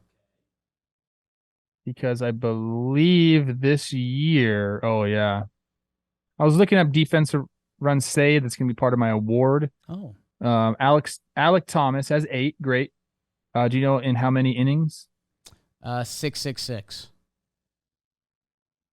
was just on his page. Creepy. Yeah. And then I guess we got to talk Twins Brewers, I guess. No, let me do one clickbait thing, and then we'll do Twins Brewers. If you had to pick a team today to win the National League West, who would you pick? Oh, the National League West? The American League West, excuse me. If you had to pick the Dodgers. If you had to pick a team to win the AL West today, August 25th, who would you pick?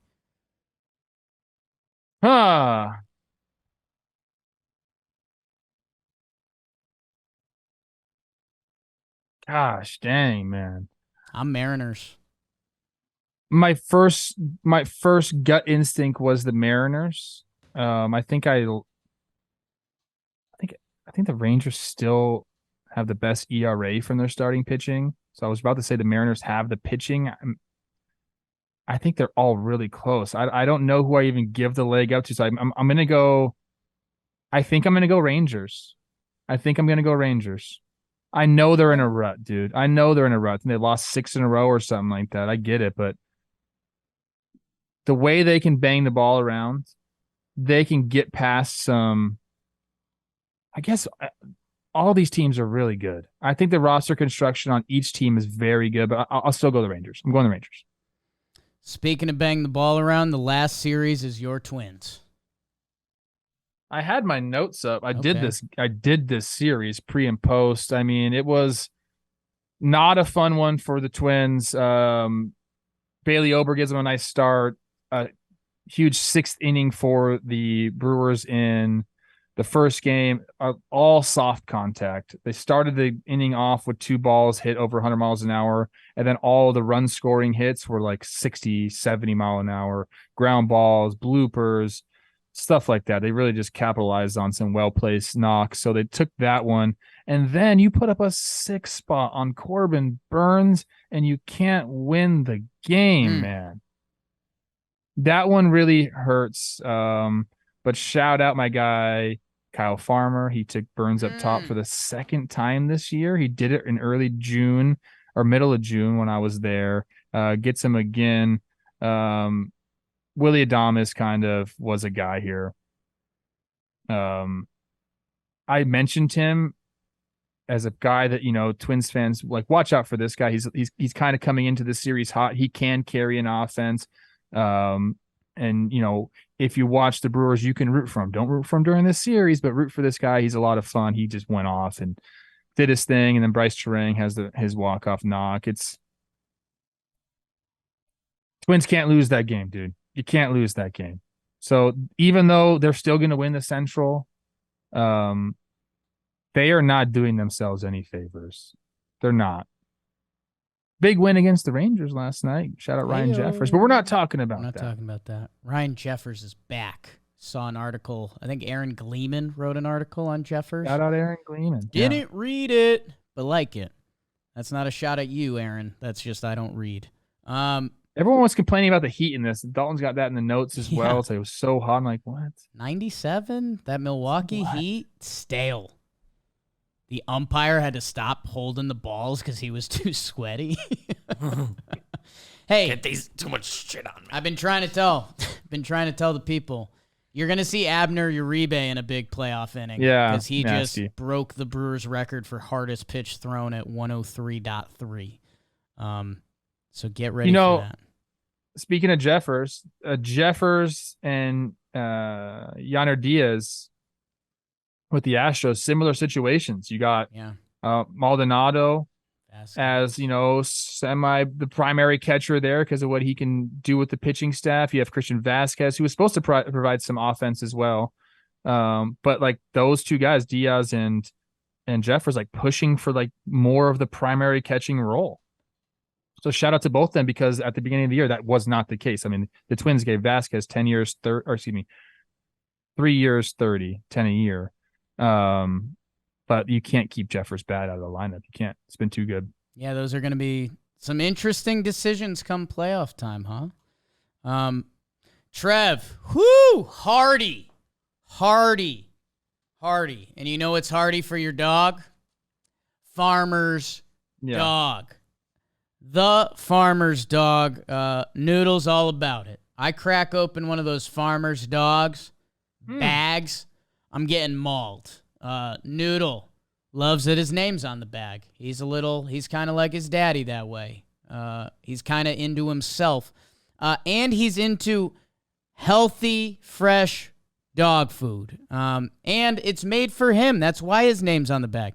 They match up their food for your dog in their ideal weight. A Chihuahua and a Doberman, they probably don't need the same meal, man. That's for the Farmer's dog, though, because they're the experts in that. And you can get 50% off your first box of fresh, healthy food at thefarmersdog.com/JohnBoy. Plus, free shipping. Hey-o!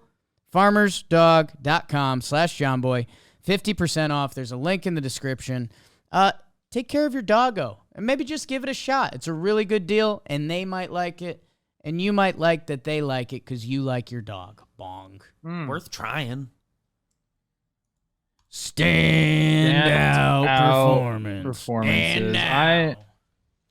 I am going with a Houston Astro, whose Twitter handle, they need to update this on Baseball Reference. It's X now. His X handle is Chazzy Fizz. I'm going with Chaz McCormick.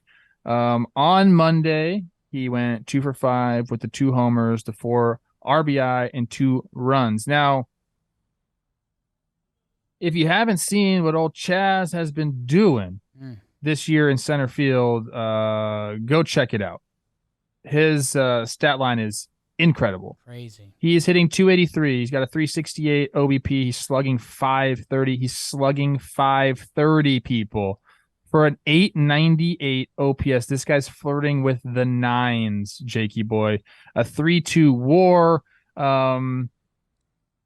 Houston can just get things from players. They could just get the best out of players, man. Like I just think the culture there, and people were going to laugh for that because of 2017, but the culture there, I think, allows guys to, be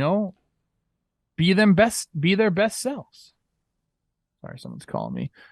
This dude was a 21st round draft pick by the Astros out of the University of Pennsylvania. Is that Penn? Like that's like Ivy League? Is it Slippery Rock? I have that in my head for some reason. Does it say that or no? Hold on. No, excuse me. This isn't. He didn't go to Ivy League Penn. No. It's Millersville University of Pennsylvania. So I don't think. Let's look that up, actually. You're telling me you went to Millersville U? Yeah. Actually been a lot of people drafted out of there, but I don't think that's like Penn, like the Ivy League. Tim Meza, it is not. Okay, good. Okay. But think about that, man. Well, Pennsylvania boy, you draft him in a 21st round. Now all of a sudden, this guy's already racked up 6.8 WAR. He's got a career OPS now approaching the 798 career OPS. And now you have this guy locked up until 2027, dude. Yeah. He's finally ARB eligible next year. This is how you do things, man. Like you have to have players that are under control, not making the big bucks producing, and then you can supplement. I mean, he's giving them exactly what they need, dude. So shout out Chas McCormick. I thought he was a short king. He's actually 6 foot. 5'10". So 5'11". Yeah.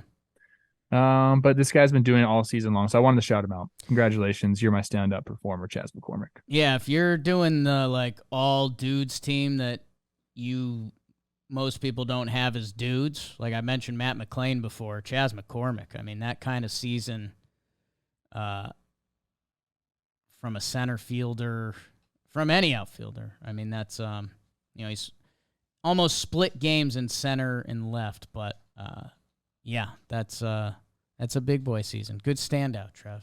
Chazzy Fizzle. Missay. I mentioned this one. Sometimes you got to make the layups. And I'll be going with Mookie Betts. He had a 5 for 5 day at the office. That's pretty good. In his last 11 games, he's 24 for 46. That's a 585 batting average, a 630 on base, and a 1.533 OPS. That's not a series. That's not 3 games. That's now a part of 4 series. Mookie Betts has been an MVP and a half type player. Man, I don't know. I just remember it before early on in the season, there was some stuff. Mookie's 30 years old now. That's a significant number. Some of his speed numbers are down. He's been playing shortstop, second base after being the premier right field defender in baseball for the past close to a decade. 6 Gold Gloves out there. He is 1 dotting on the season. He is 3-4-6ing. Batting average, on base, and slugging. The dude's listed 5'9", 180, and he's got a slugging in the 6. Some people are different. Mookie Betts is one of them. And you mentioned the Dodgers having an undefeated August. Here's a guy, to go old school Collinsworth. It's unbelievable what this dude is doing. I think there was a streak. In those 11 games, there was only 1 game he didn't get on base twice. Like, it's ridiculous.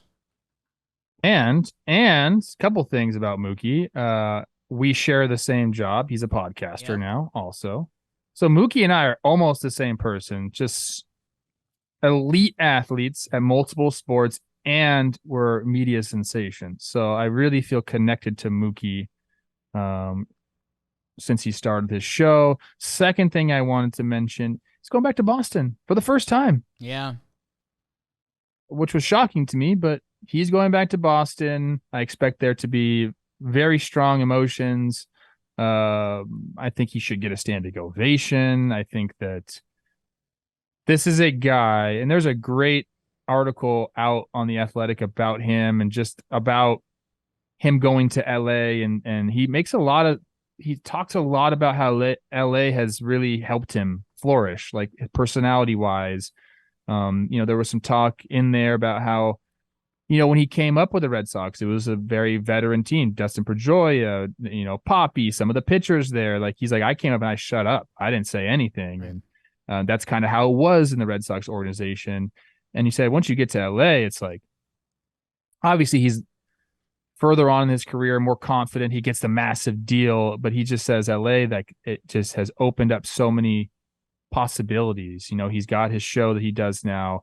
He started a production company with Cam Newton. Like, they're doing like a Jackie Robinson documentary. Like, he's becoming like, how Magic Johnson is for LA. Like, there's certain athletes in LA that just kind of blend into the city. They become city icons. Like, Mookie Betts is going to be one of those people. People aren't going to remember him as a Red Sox. They're going to remember him as a Dodger. Oh, that's 100% true. He's here till 2032, bro. Yeah, still 9 years of Mookie. I made that noise for the people in the Commonwealth that have rings with Mookie and MVP. Like, they'll remember Mookie as a Sox, but you're not wrong.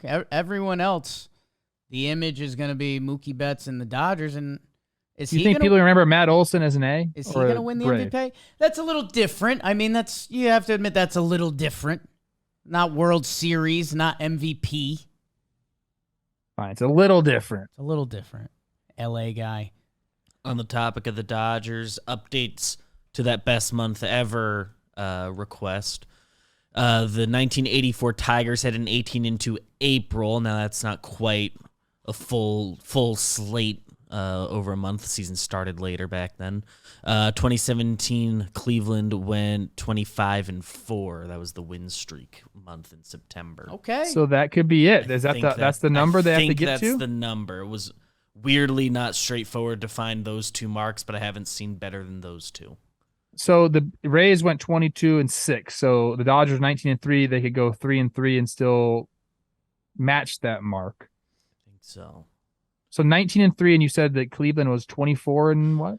Cleveland was 25-4 in September 2017. August 22, the A's went 24-4. They're just short a game there. All right, well, Dodgers have a chance. Dodgers have a chance. They're entering the conversation, it seems. Okay, Braves. Maybe we will be talking about you more because you might have room at the table. Hit it, Bibbs. Dirt nasties on Fuego. That means I'm on fire, baby. Like Waco. For the series, Marcell Ozuna go off 8 for 11 in a 3-game set against the Mets, 4 homers and 7 ribbies to have a 2.7. He's 2-dotting it. He became the 5th Atlanta hitter to reach 25 homers, and that's a record for a franchise in a single season. Adam Duvall, we talked about. 4-game set against Houston. He went 9 for 16 with 3 homers, 8 ribbies, and they were bombs, and he's a stud. Aaron Judge goes 4 for 12. Every single hit was a homer, 7 ribbies. First career 3-homer game on Wednesday. He's the only good player on that team. Just kidding. For the week of August 18th versus to August 24th, which was Kobe Day yesterday. Yeah. Shout out Kobe. Michael A. Taylor, one of my favorite players in the big leagues. I've really grown to respect him. I wish I would have had more respect before he came on the Twins, but Nate, look, better late than never. 8 for 19, 4 homers, 7 ribbies for a 1.5 in that week. Bryce Harper goes 9 for 22, 3 homers. The power's back, people. 7 ribbies. He hit an inside the park homer for his 295th homer, and it was the first inside the park homer in the regular season since Bryce Harper did it in 2021 against the Nationals. So he has the last 2. Good for him. Seth Lugo for the Padres has been dominant. 2 games started in this week. 12 innings pitched, 8 hits, no runs, 13 Ks. Good for him. How about for 2 weeks? This is the list you want to be on, people, and it's all pitchers. How about that? Charlie Morton, say it. The Salt Man, Charlie Morton. 3 games started, 18 innings pitched, only 9 hits, no earned runs. That's ridiculous. What are we doing here, people? Charlie Morton, you're nuts. One of 2 pitchers to have struck out 20-plus batters without allowing a run over a 2-game span. The other Roger Clemens. And in parentheses, Dalton said, Jake sent that to the group chat. You did. Good job, Jake. I did. I was going to make that my standout, but now I'll go back to the original standout, so we're good. Didn't we already do standouts? Our award, excuse me. Okay. It's okay. You should have let me know about that. It's okay. Wait, you have Darkest Before the Dawn. Yeah, I deleted it. We're good. We're good. Okay. I'll go back Zach to it. Gallen, 3 games started, 18 and a third innings pitched, only 2 earned runs. He's done at least 6 innings in 12 of his past 13 starts. He had a 4.45 ERA in July. He's got a 2.13 in August because he's that guy. How about Paul Sewald? Kind of struggled right as he came over from the Snakes, but then Jake went and gave him a pep talk. In these 2 weeks, he's pitched in 8 games. He has 7 saves, 8 innings, no earned runs. That's what you like to see. He was helped out a little bit by Alec Thomas. Yeah. And that's Susan Fuego. Yeah, man, that life of a reliever. Like when I read that Floro got hit for your Twins, I was like, damn, dude, like that sucks, man. You come over, you join a team, and you're just trying to fit in and ship in, and something like that happens. But hey, life of a reliever, you can also get hot and win the crowd back. I have the miles per hour of those hits because I have it in my notes from the pre and post. 90 miles an hour. Canna finds a hole. Tyrone Taylor, 64 miles an hour. Bryce Terang, 63 miles an hour. Brian Anderson, 80 miles per hour. And yes, so he gave up all those runs, but it can be deceiving at times. Tough. Trevor, a beautiful in Fuego, my friend. Let me tell you about some of the injuries around the league. What's impactful? Ooh, Henry Davis, the kid for Pittsburgh that got called up. He goes on the IL. We don't like that. Yanni Chirinos for the Braves. JD Martinez for the Dodgers. Okay, he's still kind of having a crazy year. Jarren Duran for Boston. Speaking of crazy years, he's been awesome. Stone Garrett, very ugly baseball injury for one of the cooler dudes around the game. Joey Votto goes on the IL, and so does Michael Trout, the Millville Meteor. But returning from the IL, J.P. Crawford back for Seattle, getting on base, making plays. Evan Longoria. Oh. Jose Alvarado coming out of that Philly pen. Ryan Noda was getting some AL Rookie of the Year stuff. Maybe Brian Wu, too. Carlos Rodon for my Yanks. He puts in a good start. Maybe that can get him set up for next year. Greinke, Houck, and Abreu. Like all those guys. And that's what's going on in the IL. But I'm ready to start the MF and weekend at this point. Awards!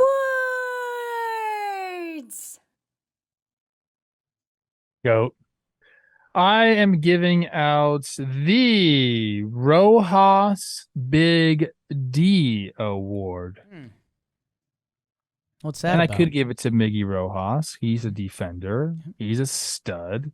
Josh. Probably should have won a Gold Glove in his time. But I'm not giving it to Miggy Rowe. I'm giving it to Johan Rowe. Ooh. Outfielder for the Phillies. Now, I remember when this guy got called up because he's one of those dudes you see minor league highlights of. Like we saw minor league highlights with Ellie De La Cruz, right? Like we kept seeing him hit balls 118 miles an hour, and we're like, okay, this guy's a stud. Sure. Little water. Sorry, I got something in my throat there. Never mind. Well, we've seen highlights of him going up and getting these catches, in center field, and you start to see some articles written and some of the things that are said about him. Mick Abel, a pitching prospect in the Phillies organization, said he's the best defensive center fielder I've ever seen in my life. And you're like, hey, kid, you're in the minor leagues, bro. Right. Like, I get it. You've seen maybe a few center fielders, but how many have you seen? Right. But then Tyler Henson, 10-year career playing in the minors. So he's seen quite a few people out there. And he says he's the best I've seen in all the years throughout the minor leagues that I've ever played with or coached or watched from afar. There's not one better in baseball. He's fast. He's athletic. The routes are clean. He gets the balls on his feet that most guys dive for. And it looks easy. It's special. So we have, if you have a guy like this that gets the balls really easily, sometimes you just don't think they're that good because it looks so easy. But now we have, StatCast and TrackMan to read routes and we understand catch probability and all these things. So like, it's not going to take away from him. This guy's been incredible. Now, the reports when he got called up were he's going to play sparingly, like him and Brandon Marsh are going to like split duties, probably platoon. He's only here for a short time just to get his feet wet. He's not going to be the guy. Fuck that, dude. This guy has been playing every single day, making incredible catches, saving games, and the offense hasn't been bad either. This guy's already racked up 1.5 WAR. He has a 747 OPS for a 104 OPS plus. His value is defense. Go watch this guy play, dude. And I'm on Fielding Bible, and I know defensive run saves isn't everyone's favorite metric, but there's no such thing as anyone's favorite defensive metric. There just isn't. I'm going with this one because it's easy. It's a counting stat, and I'm on the page. Can you name the top two guys? I gave you Fernando Tatis Jr. He has 21. Do you think you could name the second one? The way you've been teeing it up, I mean, it sounds like it's not him. It's gotta be Rojas. Matt Chapman. It's Dalton Varsho, same team. Yeah. Okay. These guys have 21 total runs saved, and they've both played around 1,000 innings. Again, it's a counting stat, right? Johan Rojas already has 10. Oops. 10 defensive run saves in 220 innings. So multiply that times 4, and that gets you to 880. I'm not even going to give him the 5. You're talking about 40 defensive run saves in the same amount of innings as these guys have, 21. And these are the elite defenders in the game. They both play outfield. This guy, Johan Rojas, is going to be a massive part of what the Phillies do going down the stretch and in the postseason. If this guy doesn't make a game-saving or a game-winning catch in the postseason, I will eat this hat. I won't, but people say stuff like that. I'd watch. This guy, you have to watch him play defense to understand. He is going to be a star in this game, and I believe his coming out party is going to be in the postseason. So I wanted to get ahead of it. Nice. I like when people say, Coach Trev told us 2 weeks ago. Yeah.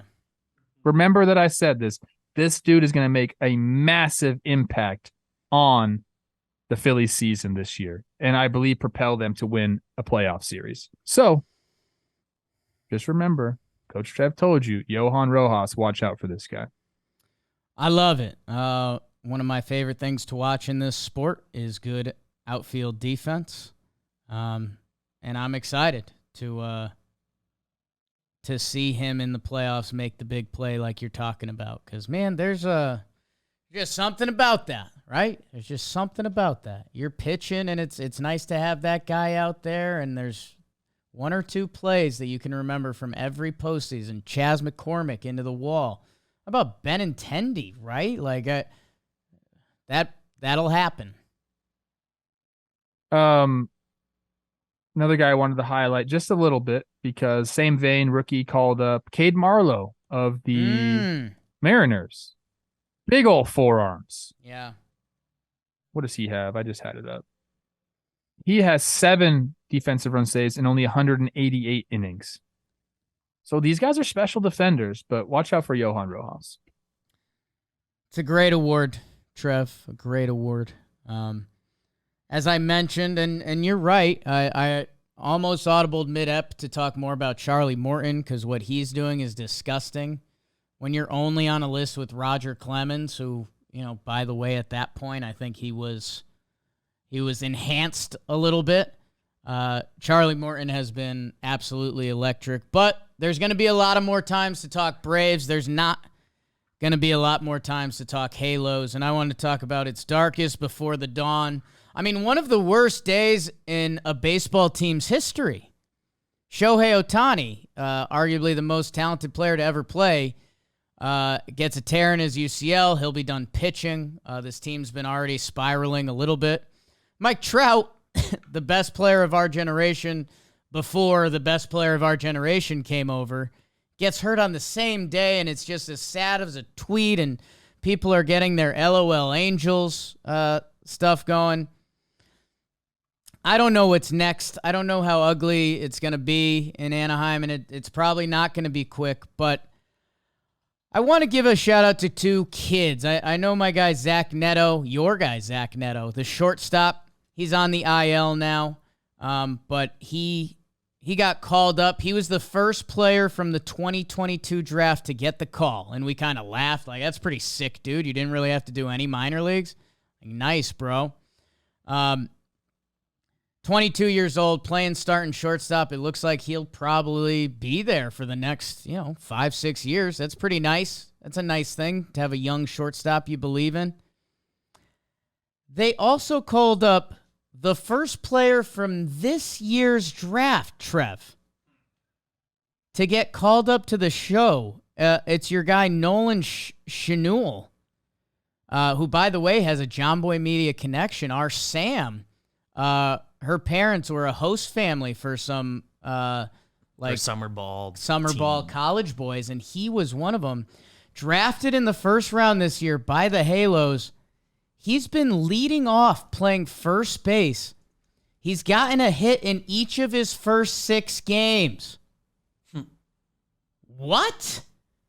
That doesn't happen, shouldn't happen, or maybe it's going to be more of the norm. My guy from Florida Atlantic University, he played in 21 minor league games, Trev. Hate him. I know you do.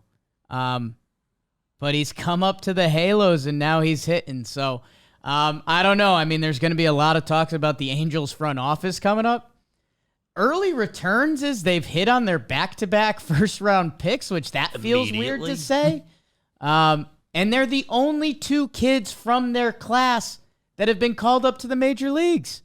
So I don't even think I get it. They're both guys that played a lot of college ball and both guys that raked their senior year. So maybe the Halos have broke the system a little bit, but I don't know, something kind of cool that hopefully you can hang your hat on a little bit. But man, just bizarre all around in Anaheim.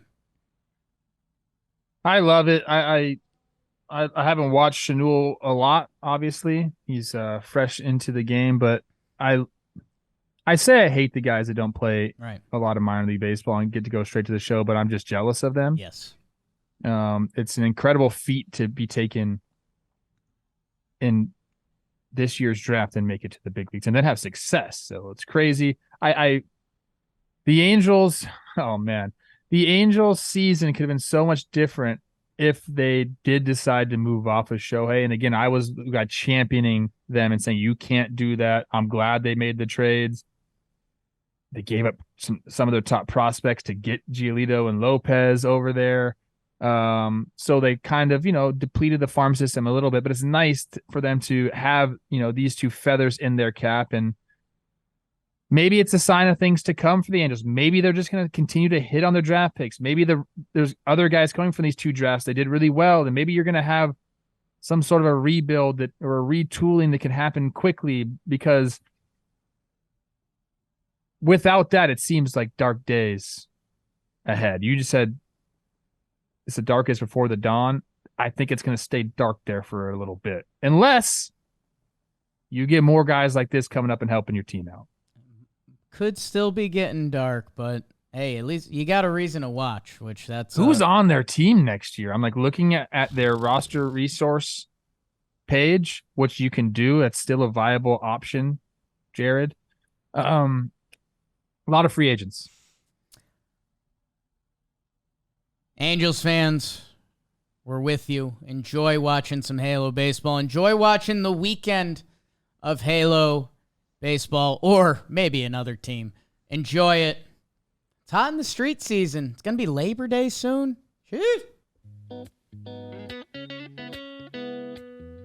Trev, what are you, like 6'3", 215? Oh, me and Donald? Unreal. Sucks.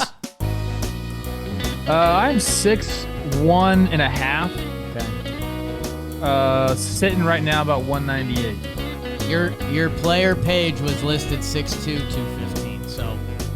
Oh. Yeah, they gave me a little half inch, and I was 215 at one point. Give you a little half inch. Yeah, you will. Real little.